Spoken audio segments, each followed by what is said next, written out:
할렐루야. 다 같이 묵도하심으로 오늘 수요 예배를 시작하겠습니다.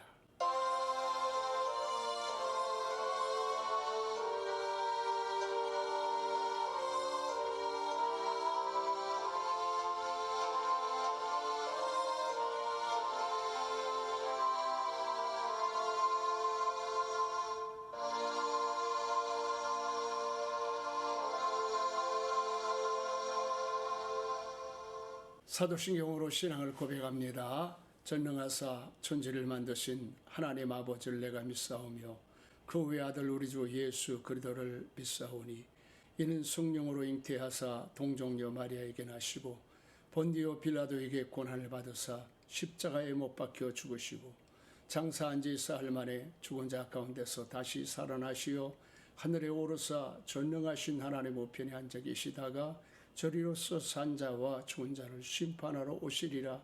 성령을 믿사오며 거룩한 공예와 성도가 서로 교통하는 것과 죄를 사하여 주시는 것과 몸이 다시 사는 것과 영원히 사는 것을 믿사옵나이다. 아멘. 오늘 우리가 은혜 받으실 하나님의 말씀은 출애굽기 2장 1절부터 10절의 말씀이 되겠습니다.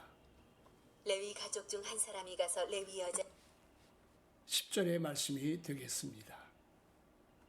레위 가족 중 한 사람이 가서 레위 여자에게 장가들어 그 여자가 임신하여 아들을 낳으니 그가 잘생긴 것을 보고 석 달 동안 그를 숨겼으나 더 숨길 수 없게 되매 그를 위하여 갈대 상자를 가져다가 역청과 나무진을 칠하고 아기를 거기 담아 나일 강가 갈대 사이에 두고 그의 누이가 어떻게 되는지를 알려고 멀리 섰더니 바로의 딸이 목욕하러 나일 강으로 내려오고 시녀들은 나일 강가를 거닐 때 그가 갈대 사이에 상자를 보고 시녀를 보내어 가져다가 열고 그 아기를 보니 아기가 우는지라 그가 그를 불쌍히 여겨 이르되 이는 히브리 사람의 아기로다. 그의 누이가 바로의 딸에게 이르되 내가 가서 당신을 위하여 히브리 여인 중에서 유모를 불러다가 이 아기에게 젖을 먹이게 하리이까. 바로의 딸이 그에게 이르되 가라 하매 그 소녀가 가서 그 아기의 어머니를 불러오니 바로의 딸이 그에게 이르되 이 아기를 데려다가 나를 위하여 젖을 먹이라. 내가 그 삭슬 주리라. 여인이 아기를 데려다가 젖을 먹이더니 그 아기가 자라매 바로의 딸에게로 데려가니 그가 그의 아들이 되니라. 그가 그의 이름을 모세라 하여 이르되 이는 내가 그를 물에서 건져내었음이라 하였더라. 아멘. 할렐루야. 사랑하는 성도 여러분, 올해도 십자가의 사랑과 부활의 소망이 여러분 모두에게 넘쳐나기를 예수님의 이름으로 간절히 축원합니다. 부모는 누구든지 자식이 잘되고 행복하게 살아가기를 원합니다. 그리고 훌륭한 자녀가 되어지기를 바랍니다. 그러기 위해서는 우리가 자녀를 낳아서 잘 기를 뿐만이 아니라 믿음으로 자녀를 잘 양육하는 일이 필요합니다.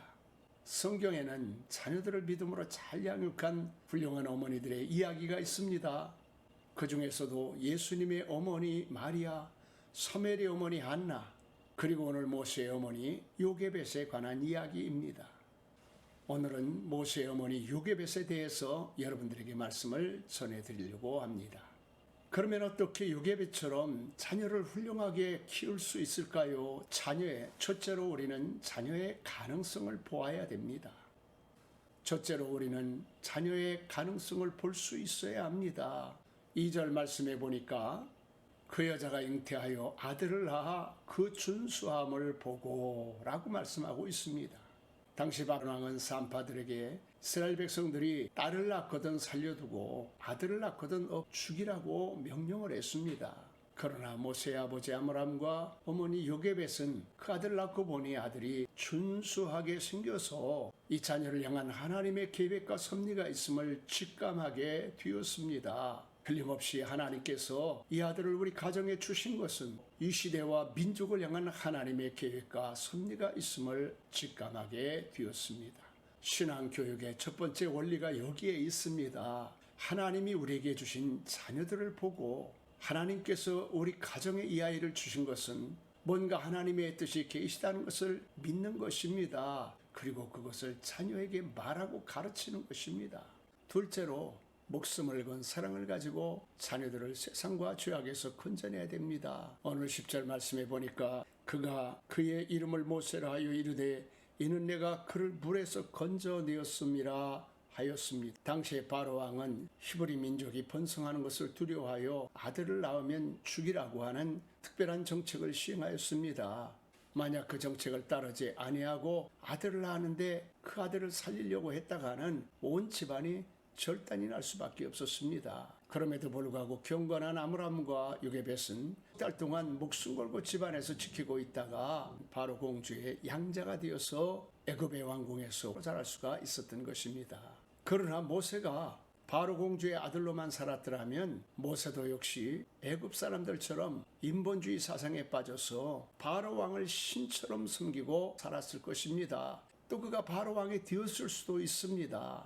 당시에 바로 왕은 세상의 모든 부와 권력과 인간의 생사 여탈권을 쥐고 있는 막강한 권세자입니다. 그래서 인간은 누구나 할 수 있으면 왕이 되고 싶어 하는 것입니다. 요즘 세상이 시끄러운 이유 중에 하나가 무엇입니까? 부모들의 욕심 때문에 가만둬도 잘 될 자식들의 앞날을 망치고 집안이 멸문지화를 당하는 일들을 종종 볼 수가 있는 것입니다. 유대인들은 성년식이 되면 3대가 함께하는 토라 전수식을 갖는다고 합니다. 라비아 온 회중들 앞에서 할아버지는 아버지에게 토라를 전수하고 또 아들은 그 손자에게 토라를 전수를 한다고 합니다. 이렇게 토라 전수식을 거행할 때면 할아버지는 하나님께서 내게 주신 이 귀한 자식을 그동안에 잘 키워서 토라를 전수를 받는 것을 보면서 안도와 감격에 눈물을 흘린다고 합니다. 다행히 바로의 왕궁에서 모세를 품에 안고 키울 수 있었던 요게벳은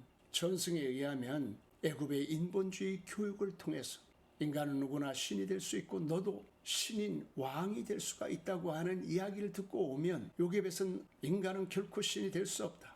하나님은 세상을 창조하신 분이시고 영원 무궁하신 분이시고 인간의 만물을 다 주장하시는 분이시다. 피조물인 인간은 그분의 품 안에 있을 때만 행복할 수가 있는 것이고 가치 있는 생애를 살아갈 수가 있는 것이다. 그러므로 인간은 누구든지 겸손한 마음으로 하나님을 섬겨야 된다라고 가르쳤다라고 하는 것입니다.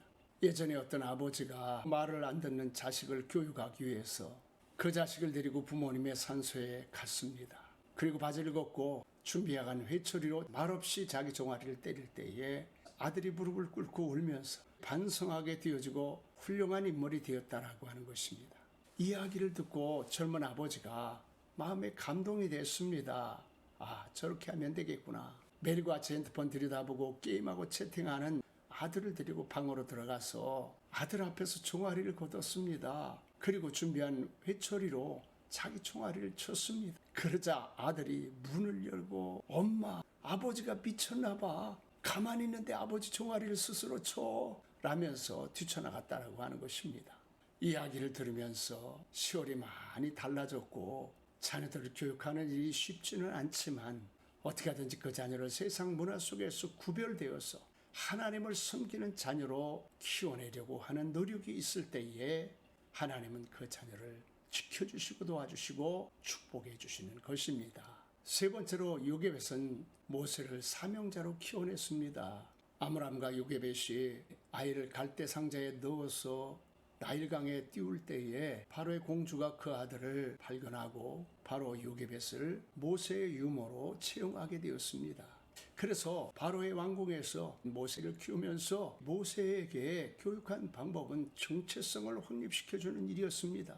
요게벳은 어린 모세에게 너는 히브리인이고 하나님의 백성이다. 하나님께서 너를 세상에 보내셨고 또 목숨을 걸고 너를 살렸고 그리고 너를 갈대상자에 넣어 나일강에 띄워놓을 때에 바로의 딸인 너희 양모가 너를 거둔 것은 하나님께서 백성의 기도를 듣고 너를 통해서 약속의 땅 가나안 땅으로 우리를 인도하기 위함이라고 하는 사실을 끊임없이 주지를 시켰습니다. 그 일로 인해서 모세는 자신이 하나님의 특별한 사명자임을 깨닫게 되어지고 열심히 준비를 했습니다. 그래서 애굽에서 모세를 따라올 만한 학문과 무예를 가진 자가 없었다고 말씀하고 있습니다.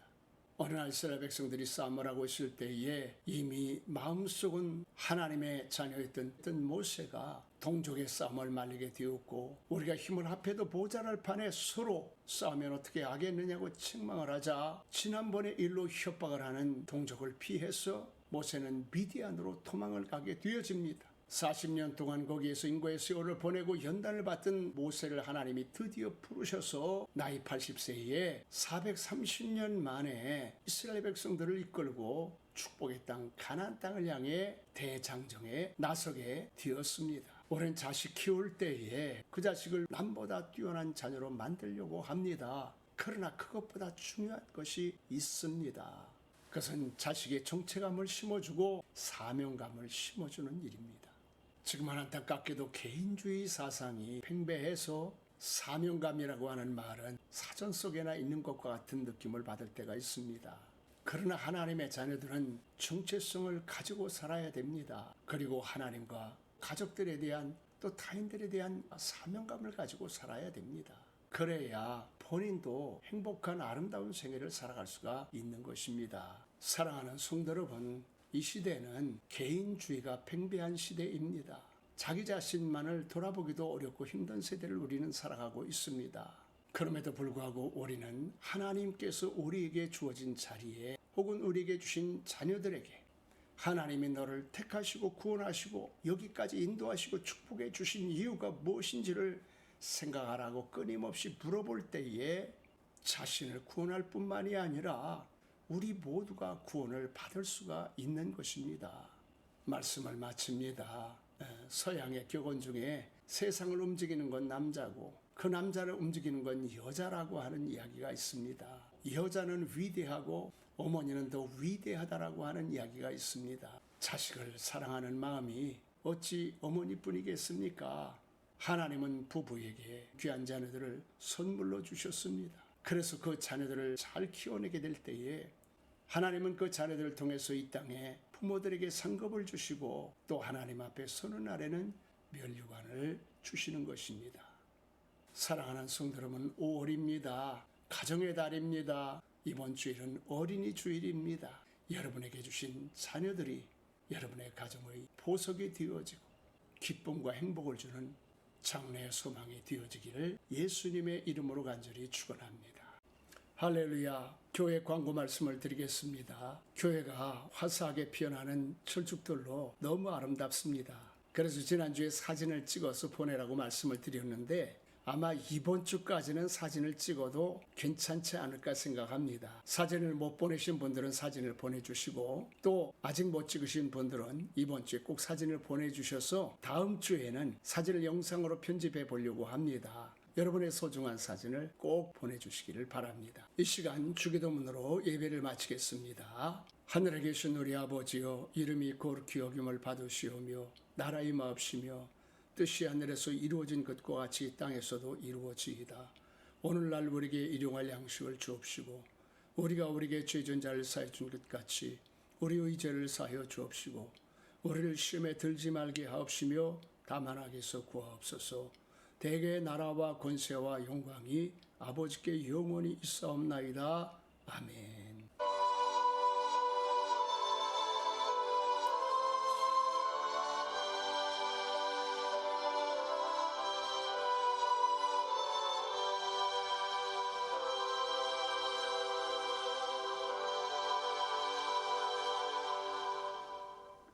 할렐루야. 예배를 마쳤습니다. 하나님은 여러분을 사랑하십니다. 사랑하고 축복합니다. 주일에 뵙겠습니다.